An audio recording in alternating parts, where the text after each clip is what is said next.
Hi everybody, Dan Illman here with the feature race at Los Alamitos on Sunday. It's the $100,000 Los Alamitos Special at 1.16 miles, carded as race number 9. Let's take a look at this field. Now this is a restricted stake, and the restriction reads as such: 3-year-olds and upward, which are now winners of a sweepstakes of $50,000 at a mile or over. It's a pretty interesting group. You've got horses like American Admiral, who's taking a bit of a drop in class. He tried the big boys last time out in the San Diego Handicap. You've got a horse like Arham, who's stretching back out in distance off of a sprint win. Horses like Salesman down towards the inside, trying dirt for the first time. So a little bit of everything in the Los Angeles Special. And we throw up the Timeform US pace projector, and it seems there's a little bit of everything except pace. You'll notice that there's a blue bar on your Timeform US pace projector that favors front runners, and Arham might be the horse to make the lead. He sat off of the pace in his most recent start, but that was going 6 furlongs.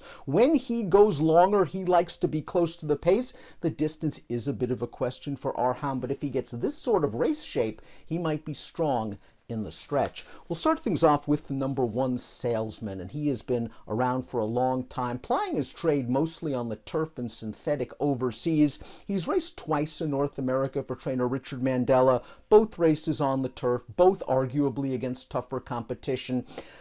Dirt is the big question mark. Now, we have seen turf horses in the past successfully transfer that form to the Los Alamitos racing surface. Salesman's pedigree is all European turf. He's by Dubawi. He's a half-brother to Solo, who won Group 1 turf races in Dubai and France and England. It's all turf. But Salesman goes out for Mandella, who's one of the shrewdest judges of horse flesh out there. He has a feeling this horse can run on dirt, and he just fits this race very, very well. You don't worry about distance with Salesman. What you do worry about is running style, because he doesn't appear to have any speed whatsoever. He could be outrun in the early part of this race, and if the pace isn't fast, he'll have a lot of work to do when the real running commences. The 2 is Arham, coming off this win when he was entered for $80,000 at Del Mar, going 6 furlongs. This was a likable performance because it was his first race since May. The pace was solid. He sat just off of it. He came to the outside, and when it was time to be produced, he ran right by the leaders. Now he's going to be stepping up in class. He's in a stakes race for the first time in his career, and he's going to have to stretch his ability to 1.16 miles, something he hasn't done in his career. But that Timeform US pace projector makes him appealing. His last Beyer speed figure of 91 certainly puts him in the mix. Celestial Moon is another horse stepping up in class, this one for trainer Mark Glatt. Looks like a very wise purchase. They bought this horse for $145,000 over the summer, and in his first start for the Connections, he won going a 2-turn mile at Del Mar, and he showed some tactical speed. He stayed up close to the pace after breaking just a beat slow, so I like the agility he showed to put himself into the race after that awkward beginning, and he finished it off nicely. I still don't think we've seen the best of this horse. He's so lightly raced with only 7 starts under his girth, and is a horse with enough tactical speed that if Arkham doesn't stay the trip, Celestial Moon, a horse that could be sitting just off of it, might be the one to pounce and get the jump on the true closers. It's My House is also trained by Mark Glatt. This horse just didn't fire last time out in a second-level allowance, but if you go back and watch that race, and if you're betting the Los Alamitos card on Sunday with DRF bets, you get your free formulator past performances. Just click on the short comment line. You'll get the video replay of the last race, and It's My House didn't really get the greatest and cleanest trip. He was up close. He kind of got blocked a little bit, and it didn't work out. Some of his prior efforts are good, and he has speed. And I wonder if Timeform US is wrong on the pace projector.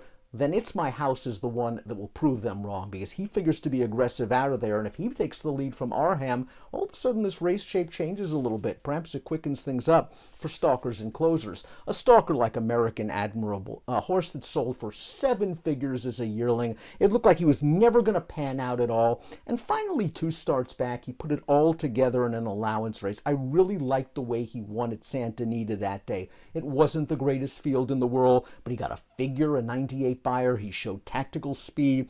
And then in the San Diego last time out, what chance really did he have against the Senor Buscadors of the world, against the slow-down Andy, who came back and won 3rd in the Pacific Classic?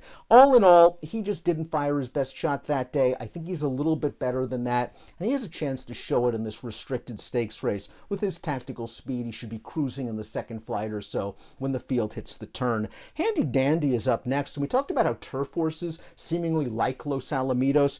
Handy Dandy went turf to dirt at Los Alamitos for this race over the summer, and he liked it just fine. It was only a $50,000 starter allowance, but at least the runner-up came back to win. Only a $40,000 claimer, but that runner-up earned an 87 buyer when winning that $40,000 claimer. He's been back on turf in his last 2 starts, but it is interesting that off the claim, they're repeating the turf to dirt move that proved so successful at Los Alamitos over the summer. This is a tough race, the Los Alamitos Special. It'll be interesting to see if that time form US pace projector is right. As we take a look at my top pick, I'm hoping Arham can get the trip. That's really the big question mark for me. I think he classes up well enough with these sort of horses that if he is able to get up close to a moderate pace, maybe he can sprint on home. He'll be my top pick. I'm interested to see what American Admiral does in here, but we'll see if Arham gets it done at Los Alamitos on Sunday. Good luck.